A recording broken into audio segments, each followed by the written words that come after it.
5 years ago, when we met in Liverpool, we set out to work on 5 ambitious goals for the work of our women's group: violence against women, the future world of work, powerful women, mentoring program, and women representation. By the end of 2018, we were actively involved with the workers' group, discussing the adoption of Convention 190.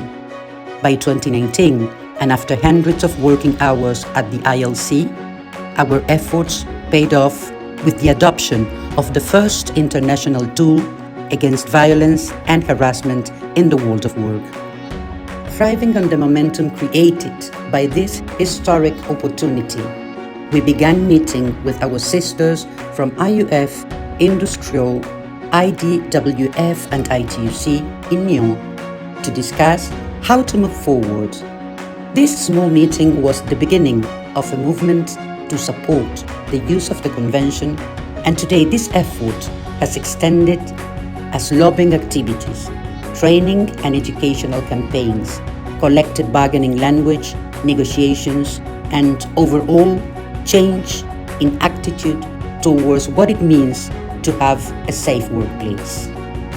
It can change lives was the motto we adopted in our campaign, because we firmly believe that a tool like this one would have a life-changing impact in the lives of workers.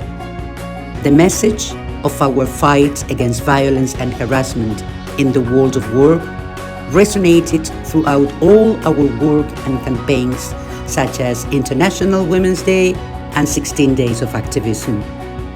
Simultaneously, and as part of our goal to empower women across trade unions, we worked on preparing women and building their skills through our mentoring program, extending the reach to new areas and regions.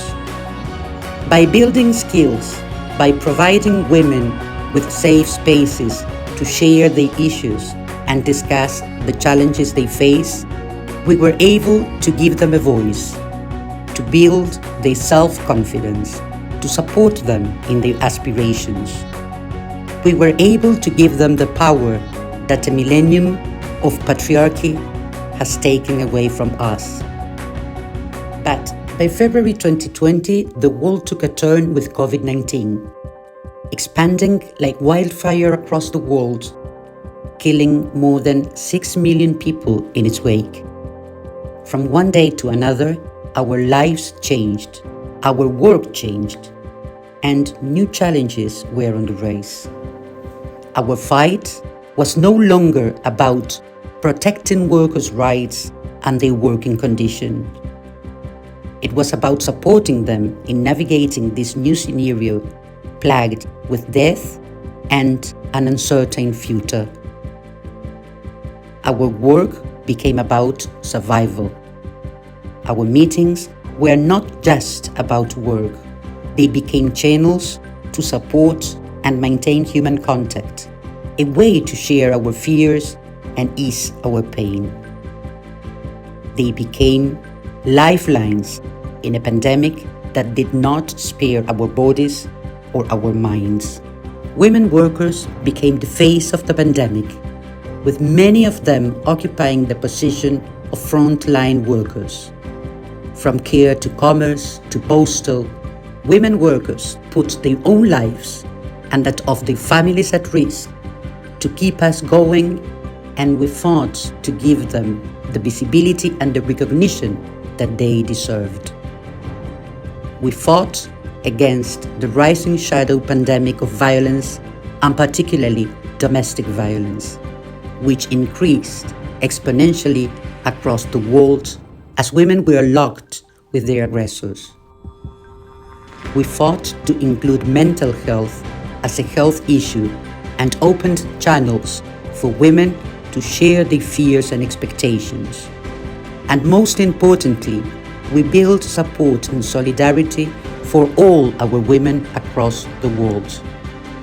As new vaccines reached the market and more people accessed them, restrictions slowly began lifting, allowing for the work to shift again. We opened new mentoring programs such as Women in STEM to support women in science, technological, engineering, and math careers, to increase women's participation in some of the fastest growing labor markets in the world, as well as 5 new programs for Asia Pacific to support the goals of the region on gender equality. We continue our work at the European level on projects to support the closing of the gender wage gap, as well as work-life balance, and launched a cross-sectorial project on third-party violence. We supported the work of trade unions across the Americas, fighting for the ratification of Convention 190 to make workplaces free of any form of violence and harassment a reality.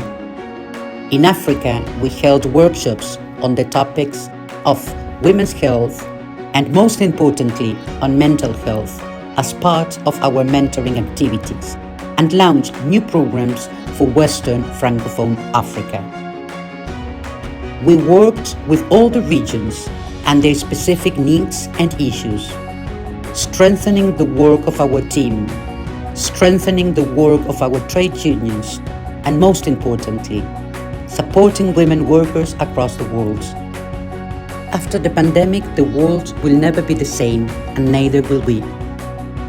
Although we all wish to turn the page and continue to move forward, we have to remind ourselves that the challenges we faced taught us resilience, strength, and the importance of solidarity and support.